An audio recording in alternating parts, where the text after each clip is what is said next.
platform was tonight. Yes. You know, this was a breakout opportunity, and you come in and deliver the way you did. Give me an idea just kind of how you're feeling after turning that performance in. And I'm just happy that I kept my word to myself. You know, each one of these fights is just me trying to prove that I am who I think I am. I could have easily fought a safe fight. You guys have seen my fights before. I could have made a nice and technical, safe striking battle. But this is what, the moment they told me I was fighting on this main pay-per-view card, I knew it was a blessing.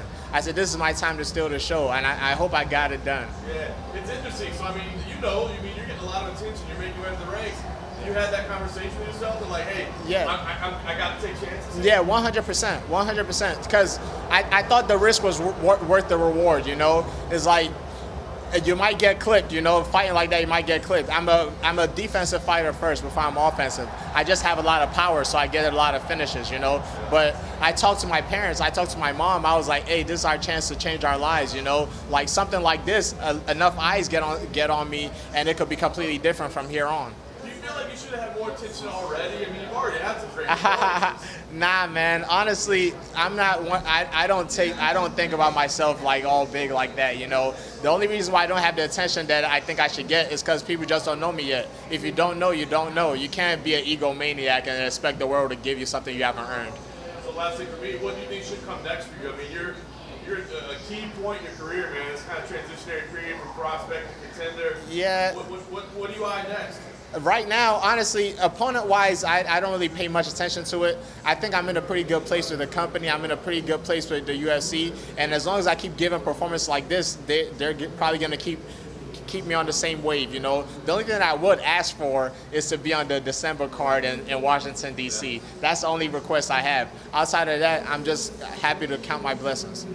How important was it to get a finish? Just because your last one was very impressive, but to get that finish on a big card like this, I think sort of put the division on notice. Yeah. I felt like it was gonna be finish or bust. You know, if it wasn't gonna, that's why I was a little bit on Wilder, because if I didn't get the finish, I know the only way I'll get that attention is by having the fight of the night. So I flipped my coin, and luckily I was able to get the finish in the first round. But I would have shot for the fight of the night too. And how did the camp go? I mean, it seemed like everything went sort of according to plan. You saw your fight week, you're smiling. What was it about this fight and this card that was so different? Well, I'm always this guy, you know. I'm not gonna lie, camp was horrible. Like I had a really bad camp. Like, you know, just constant bruises, but you can't let the world get to you. Like I said, I'm Nigerian, we're built for struggle. So what you see on the outside might not be what is really going on the inside. It was a pretty bad camp, but we got it done. You know, you can't be upset. Anything you can reveal? Because usually you can't talk Nah, about I can't. Because you won. You can say whatever you want. Yeah, I know I did, but it's problems that aren't exactly fixed. I just had to grind through it for this fight. Yeah.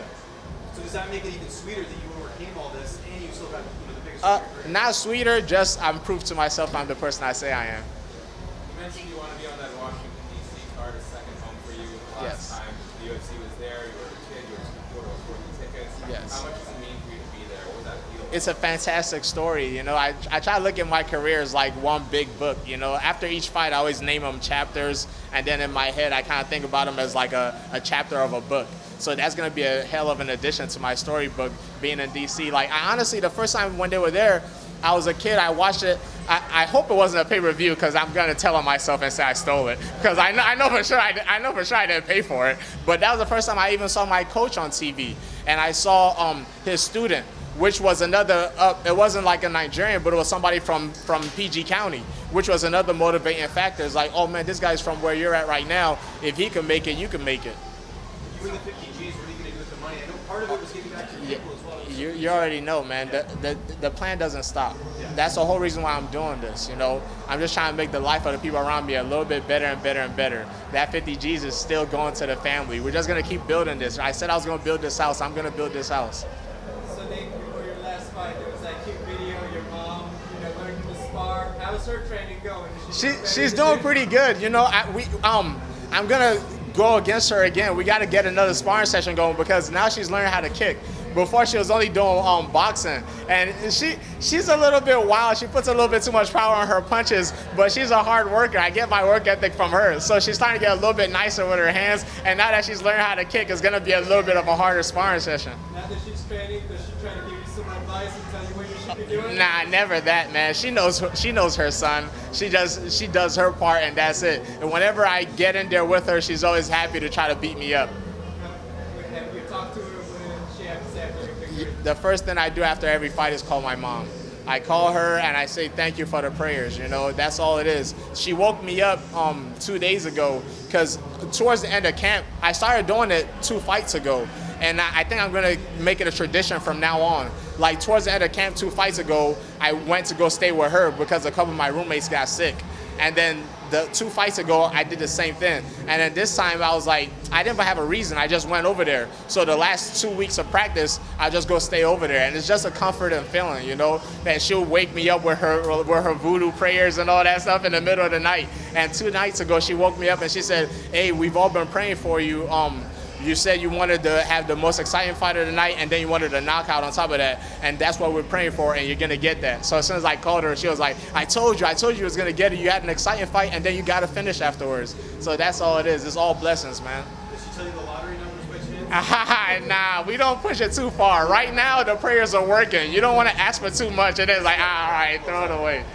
The life of a fighter is not something a lot of parents would wish for their kids. No. How does it mean to you to not only have to support you, but to get in the gym and get a taste of her at some point? Yeah. The reason the gym stuff is kind of a long story actually, but I don't think we have enough time to get into it. But I'm happy she supports me because she knows the work I put in. I'm her son, you know. Everything that I get is directly from her. My work ethic comes from her. And she knows if I'm going to give something, if I'm going to give myself to something, I'm going to give it myself to it 100%. I used to tell people as a kid that I was going to be in the UFC, and the only way it wasn't going to happen was divine intervention, you know, because I know myself. Like, the only way it wasn't going to happen was if I just got hit by a car one day. But the main goal was what I can accomplish while I'm here. And we're on the journey now. That's why I said it's a book. Now we're on chapter 3. You mentioned the mindset of being Nigerian, right? Obviously, Kamaru is the champ. We got a lot of African fighters down in the UFC. Do you really think there is something different about the mindset? Not only obviously the abilities to. Yeah, no, 100%. My people are built for struggle. Whenever I go home, that's the main thing we see is people struggling, but we don't look like we're struggling. Like, that kind of goes back to his question about what camp was like. I grew up with my mom struggling for a good 10, 15 years because we didn't have the right papers. We couldn't work.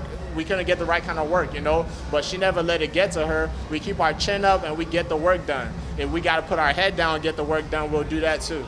So UFC is a big organization in Africa, but what would it mean to you if we ever did get UFC Africa? Like, what would that be? Hey, if I was fighting tonight and the UFC Africa was tomorrow, I'm not showing up tonight, man. I'm going to be on that UFC Africa card. It means the world, man, because these kids, when Israel and Kamaru won that belt, the way it made me feel, it was incredible. And I want to make other kids feel like that when they see me, you know, because it's inspirational. We all can't be doctors and lawyers. And right now, with the way some of our people are, my dad is from the village. I go to the village a lot. Some of those people, they're never going to make it through that route. But we're built for struggle. We can make it through this sport. This sport is perfect for us.